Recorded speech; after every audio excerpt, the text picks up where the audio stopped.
Hey everyone, this is Mike from the Comic Book Trove, here today with another Omnibus review, and today I'm going to be taking a look at a horror-themed book. Given the time of year that we're in, I thought this would be a fitting choice, and more specifically, of course, I'm talking about the Tomb of Dracula Omnibus, Volume 1. Now, for me, this particular series, this run, it's pretty much the epitome of classic Marvel horror. Certainly when I think about horror comics and Marvel, this is always the one that comes to mind for me straight away.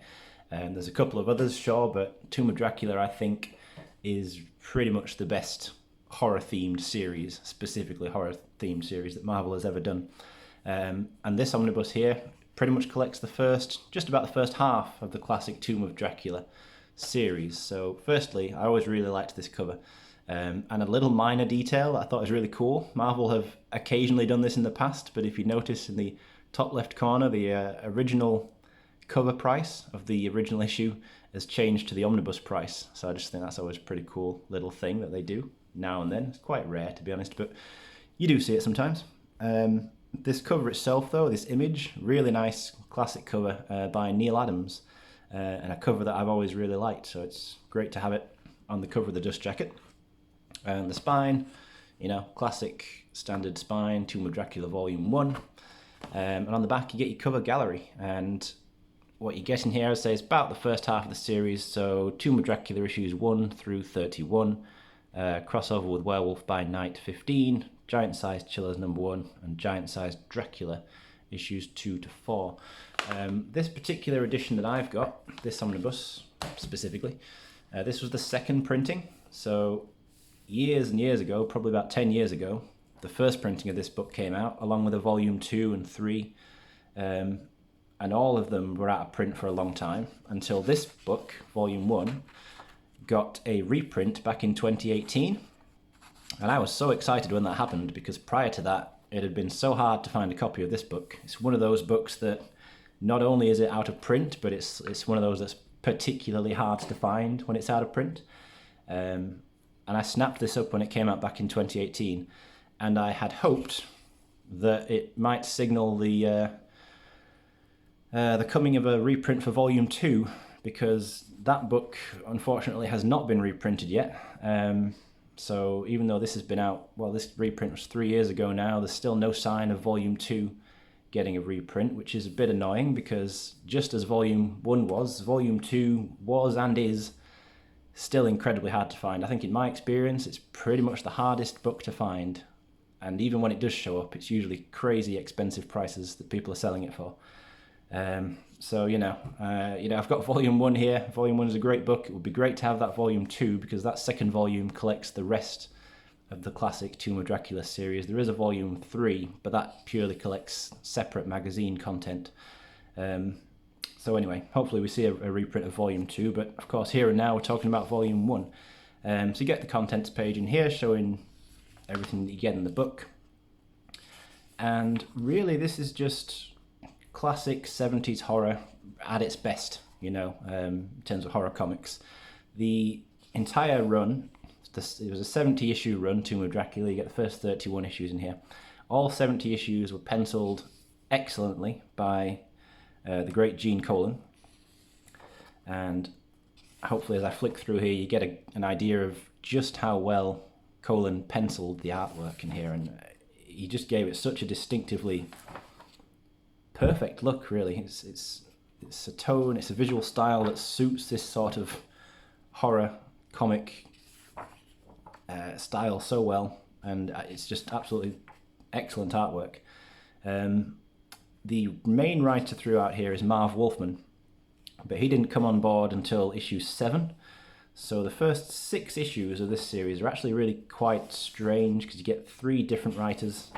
There's Jerry Conway does the first couple of issues in here, and then there's Archie Goodwin as well, does a couple of issues, and basically these first 6 issues before Wolfman comes on board, because you get 3 different writers in just 6 issues, the story is kind of zigzagging all over the place, as each writer is sort of trying to figure out what to do with this story, and they only had 2 issues each. So really, by the 7th issue, it's very much got off to an inconsistent start in terms of the plot and the storytelling. But at the very least, right from the very first issue, Gene Colan is absolutely bringing the A game with his artwork. But once you do get Marv Wolfman on board with issue 7, the series really starts to find its footing and really picks up in quality. So in terms of what's going on in the story, well, it's really, just to sum it up, I suppose, it's classic Dracula. It's like Bram Stoker's Dracula, the Dracula, in the modern day, pretty much, in the Marvel Universe. So throughout this series, there are a couple of crossovers with other Marvel characters. So, for example, Doctor Strange showed up, Silver Surfer, I think, down the line. I don't think those stories are collected in this omnibus, but they did happen. But yeah, it reads, well, if you've ever read any kind of 70s horror, it reads a lot like those, but it's just generally better. I think it's the artwork largely, for me, that makes this such a standout series. It gives it such a unique and brilliant visual style. It is honestly a joy to look at. I just really, really like Colan's artwork throughout here. Can't really praise it enough. And he was absolutely determined to draw this book as well. So, the story goes that when the Tomb of Dracula series was being pitched, Stan Lee was kind of putting a creative team together, figuring out who was going to do it. And he turned down Colan's initial pencils for the series because he didn't think it was right. Instead of taking no for an answer, Colan basically drew up a whole load more of artwork of different Dracula scenes, showed them to Stan Lee, and pretty much forced him to change his mind and give him the job of drawing this series because he was absolutely passionate about doing it. He really wanted to get this series, and luckily he did, because hard to imagine somebody else drawing this, really, once you've read through it, you've seen the artwork that Colan did. Honestly, just really great stuff. And then the story, a lot of it actually is inspired by Bram Stoker's original novel, Dracula. In terms of characters, I would say there's inspiration taken from the characters of that novel. Some of the characters in that story, for example, Van Helsing, Jonathan Harker, etc. In this series, it deals with some descendants of those characters, basically. As the years have gone on. So it's not exactly the characters from that novel, but characters with a link to characters from that novel, I suppose. Hopefully that makes some sense. But it's all original stories. You get the first appearance of Blade in here, which I think I might have just passed over a little bit.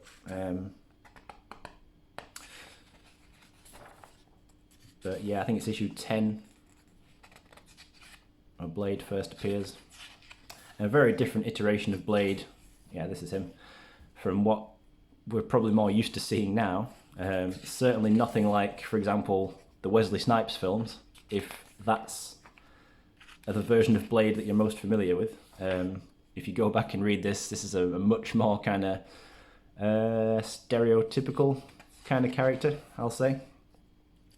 Certainly not the fully refined version of Blade that is present in comics from much more recent years. But Blade's not a prominent character in this series for the most part. He turns up now and then, but he's very much just a guest character. This is not a Blade-centric series. I'll say that.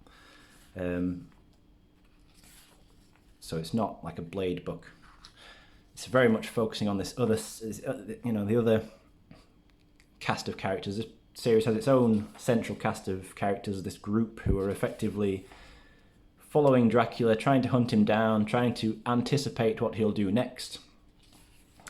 And then you've got Dracula, very much what you'd expect, really. He's a classic vampire. He's mostly stalking women in the night, preying upon them. And another fun thing about this series, maybe not a fun thing, but a bit of trivia. I made a point some time ago of having a look through the covers of every issue in this series, and I can't remember the exact count, but I think I got to something about 30 something issues out of 70 featured an image of Dracula preying upon a vulnerable woman on the cover. So that is very much a kind of constant. You know, that's what he often does. He's often going after these young women, and this crew, this team of characters that we follow in here, with protagonists, are always trying to, you know, do their best to stop him. Covers like this, though, is the sort of thing I'm talking about. You know, for example, you cover to issue 1, this cover to issue 16. That general kind of classic horror image of the monster, the creature, in this case Dracula, preying upon a young helpless woman. It's like a classic horror trope, and it's all through here. So, you know, it is old school horror. It's kind of like, I don't know, kind of like the Hammer horror films, those sorts of things. Christopher Lee and his version of Dracula. But it's just really good. I don't know if I'm necessarily doing it justice in here, but if you're interested in reading any kind of Marvel horror themed series, none of those cover images, that style again, then this is the one I would definitely recommend. You know, there's other stuff out there. There's a couple of specifically Marvel horror omnibus. You've got Marvel Horror Omnibus, Marvel Horror Lives Again Omnibus, and there's a lot of great stuff collected in those. And I'm going to cover those on the channel soon, probably this month, for whatever kind of horror themed month I'm doing here. I don't even know for sure, but anyway, those two books are very much like anthology stories, lots of different short story arcs for different characters. This book, this series, is, you know, it's one long narrative basically. It tells one long story from issue 1 to issue 70, plus the specials, the giant-sized Dracula, etc. that's in here. And it really is. It's just one long story, really. So from start to end, it has a definitive ending when you get to issue 70.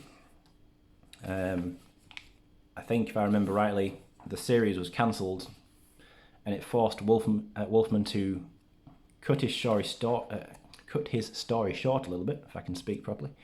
But nevertheless, it does manage to wrap up. Cool spread image there. So it does feel satisfying. You know, you get to the end and you feel like you've read an actual complete story. But yeah, you know, throughout here there are issues as well, interestingly, where Dracula is portrayed as... There are some issues where you kind of follow him rather than following the other people who are following him around, the main cast of characters. Some issues are written more from Dracula's perspective. And he's kind of presented now and then as like an anti-hero, almost. Because there's issues where, for example, he'll come across, let's say, a small town or village that's being terrorized by some other monster or creature, and he will kind of take it upon himself to fight against that creature. This is a good example of the sort of thing where he'll fight against these other supernatural beings. I mean, he's pretty much always got a selfish goal in mind. There's a selfish motivation as to why he's doing that stuff. But he does have, in his own way, a kind of moral code, I suppose, or a code of honor, that sometimes leads him to step in and defend people in certain situations. So he's more of a complex character than you might think. He's not just purely a caricature of evil. He's not a pure villain. He is definitely mostly a villain at the end of the day. No getting away from that. But there are certainly some stories that portray him in a little bit more of a complex way. I always really liked this cover, by the way. Actually, this cover was used as the direct market variant cover to the Marvel Horror Lives Again omnibus. But anyway, it's a great image featuring Dracula's daughter Lilith. She first appears in this issue, and this issue cover is drawn by the great John Romita. It's good stuff. The interior by Gene Colan. You're basically getting almost everything in here drawn by Gene Colan. And drawn so well, you know, just to reiterate that yet again.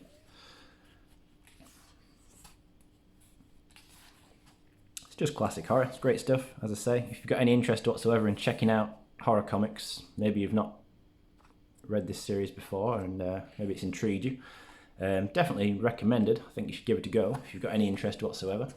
This omnibus, I think this print, even this second printing, I think is out of print again now, unfortunately. I don't know how hard it is to find a copy of it. Probably a bit easier than it is to find a copy of Volume 2, but that doesn't take much. It's basically impossible to find a copy of Volume 2. But anyway, if you can't get the omnibus, I think Marvel have released some trade paperback complete collections recently. Another Woman in Peril. As well as it being available, of course, on Marvel Unlimited as a digital option. So there's ways of reading it.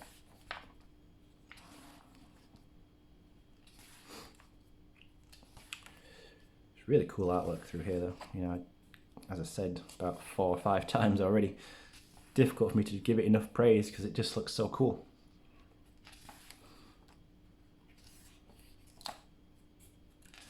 And I tell you, I just would really love for Marvel to reprint Volume 2. It would be so great to have this full series. I'm not really bothered about Volume 3. I could honestly very much live without that. It's basically like a bonus book. But to have the full Tomb of Dracula series collected with this one and then Volume 2, it's one of my goals as a collector. And the wait continues.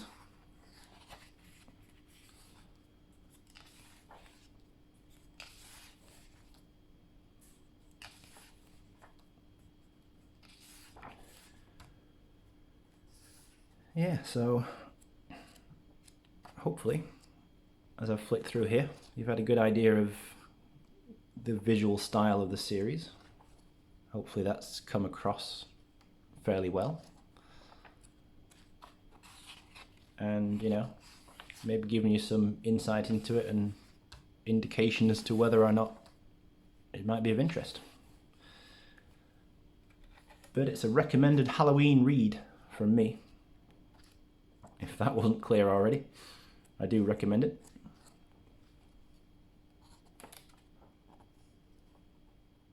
And up to issue 31, the last issue collected in here.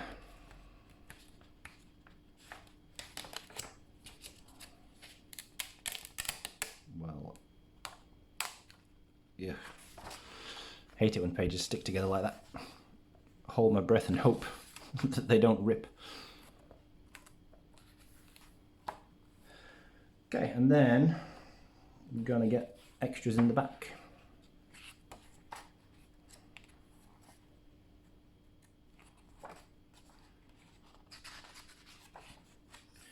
So what have we got? Okay, Gene Colan's original tryout piece for Tomb of Dracula that got him the job. So I mentioned he did some sketches, he drew up some images of Dracula to show to Stan Lee to kind of go, look, this is what I can do, give me this job, I want to draw it.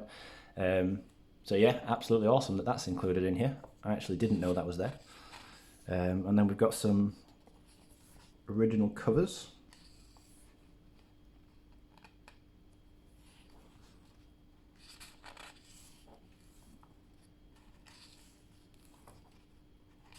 Really cool. I'm just kind of staring at these and analysing them a little bit as I'm flicking through.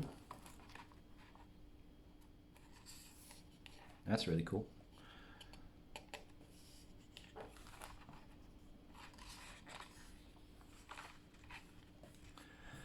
Yeah, so that was the variant cover for this omnibus for its first printing, but when this was reprinted back in 2018, this wasn't a cover option, it was just the one cover, that being this one.